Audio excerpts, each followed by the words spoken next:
Neste programa, gravado na UFABC em São Bernardo do Campo, quem fala sobre o assunto é Sérgio Gabrielli, doutor em Economia pela Universidade de Boston e professor da Universidade Federal da Bahia. Sérgio Gabrielli é ex-presidente da Petrobras. Entre 2014 e 2015, o preço do barril de petróleo caiu pela metade.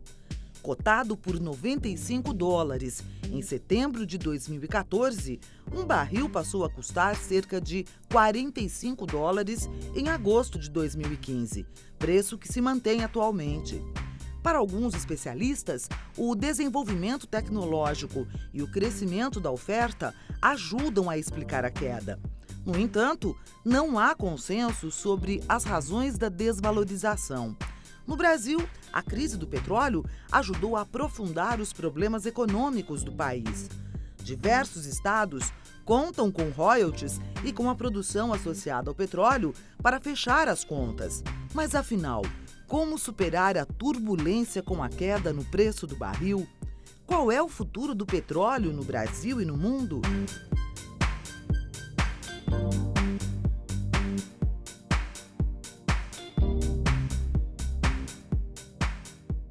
Tudo que está em volta de nós ou tem petróleo ou foi transportado pelo petróleo. Portanto, nós estamos num mundo viciado em petróleo.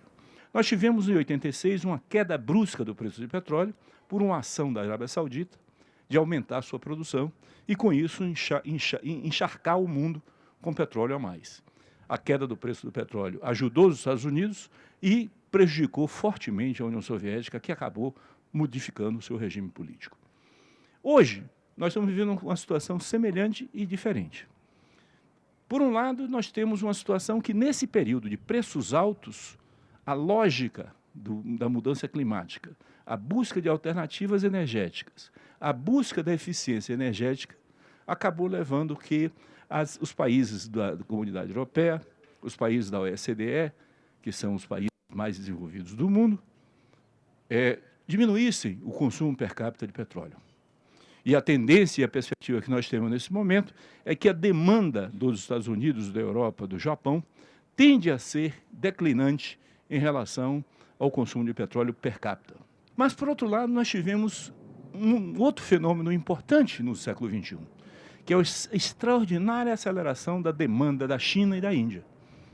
A China e a Índia passam a ser uns grandes importadores de petróleo do mundo. A Índia, em particular, passa a construir um parque de refino extraordinariamente poderoso. Hoje, a Índia tem cerca de 600 mil barris adicionais de capacidade de refino diários, que estão entrando em operação em 2015 e 2016. E, portanto, nós temos a Índia como um grande importador de petróleo para processar e transformar isso principalmente em diesel. A China também fez um processo de crescimento acelerado do ponto de vista dos investimentos industriais e dos investimentos em infraestrutura até 2008 e, portanto, tinha que buscar mais diesel, portanto, tinha que investir nas suas refinarias, ampliar suas refinarias e passou a ser uma grande importadora de petróleo. Em 2008, o capitalismo mundial vive uma crise profunda. A crise basicamente na área financeira, mas que tem uma grande implicação na demanda e no comportamento da atividade econômica. A queda da atividade econômica derruba os preços em 2008, derruba os preços, inclusive, do petróleo, e você, portanto, teria uma expectativa que, a partir daí, nós entraríamos num ciclo de queda de preços do petróleo. O que acontece é que a China e a Índia continuam demandando petróleo. Alguns países mantiveram, particularmente na América Latina e na África, mantiveram sua atividade econômica e conseguiram manter o país crescendo em 2008, 2009, 2010. E isso fez com que, portanto, a possível queda dos preços não ocorresse.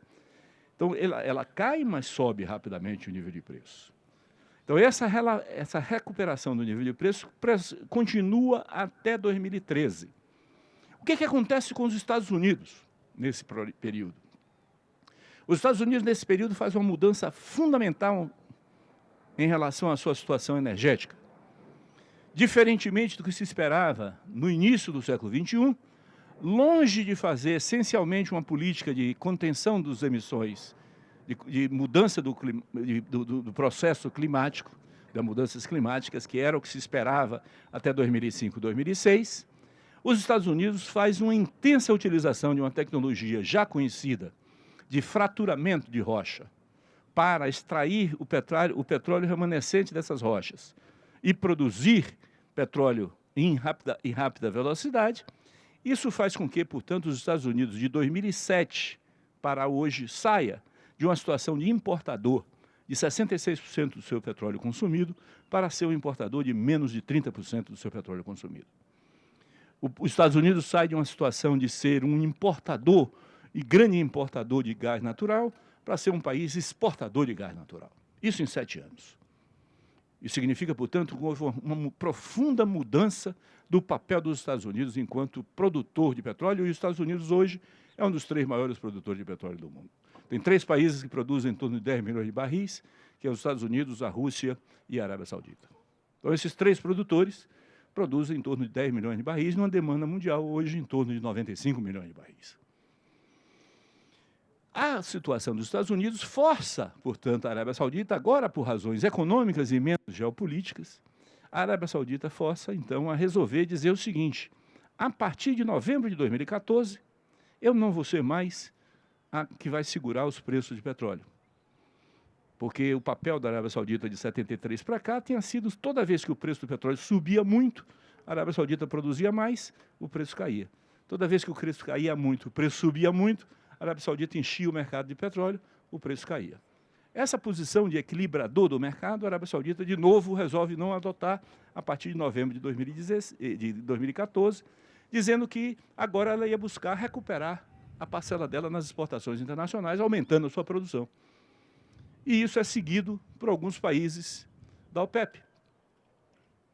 E isso faz com que, portanto, tenha uma crise dentro da OPEP entre a Arábia Saudita, a Venezuela, o Irã e fora da OPEP com a Rússia.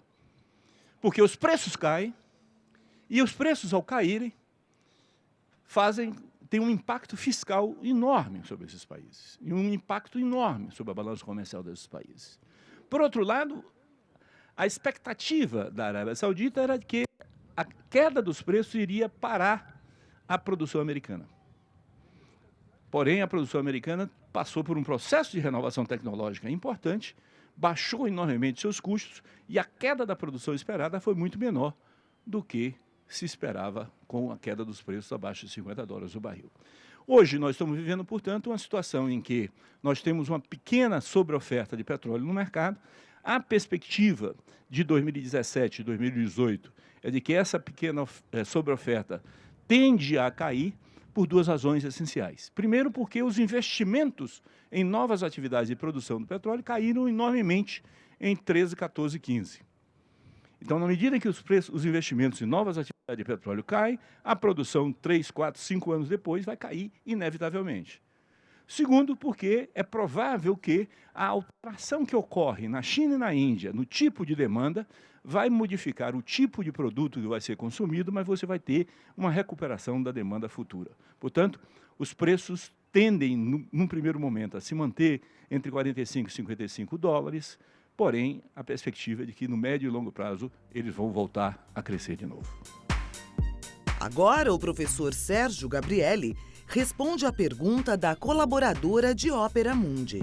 Gabriele, eu morei 1 ano e meio na Venezuela e pude constatar a enorme importância que o petróleo tem para que eles possam fazer investimentos sociais, para que possam importar alimentos e medicamentos, inclusive para iniciativas como a Petrocaribe, com a qual Cuba e Haiti podem comprar petróleo venezuelano com contratos muito vantajosos.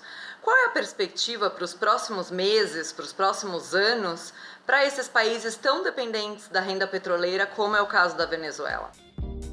Acho que a OPEP tem contradições muito sérias nesse momento que vão inviabilizar uma possibilidade de um acordo de curto prazo. Quais são essas contradições?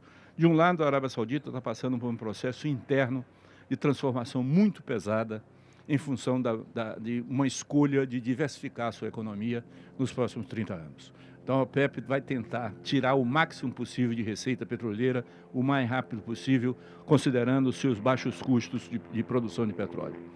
Por outro lado, nós temos uma situação do Irã, que posteriormente ao fim da aliança, do bloqueio que os Estados Unidos fez em relação à energia nuclear, está querendo recuperar as suas margens no mercado internacional, a sua participação no mercado internacional, aumentando sua produção para vender e exportar mais de 4 milhões de barris dia hoje. Então, o Irã está querendo aumentar a sua produção.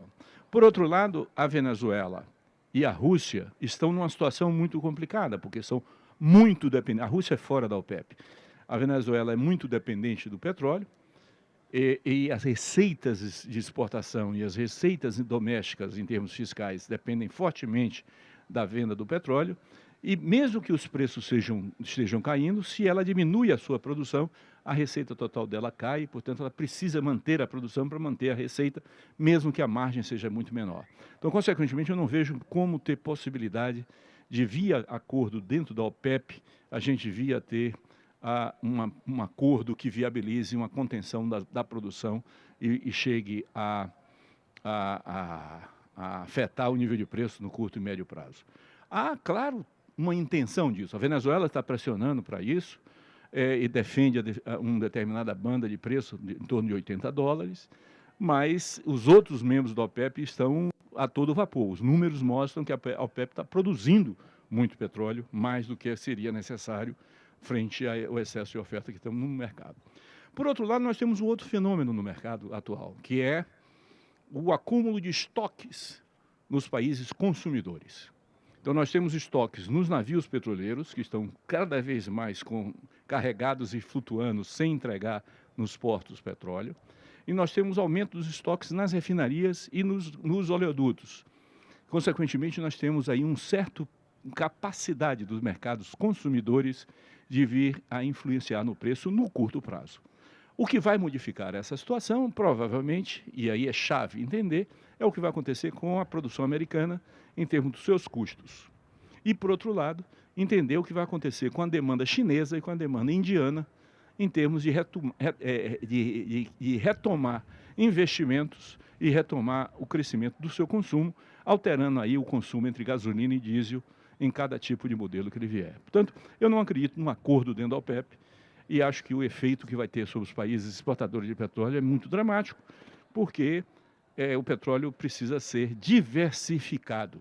Todo país que depende essencialmente do petróleo é um país que está condenado a ficar dependendo da flutuação de preços.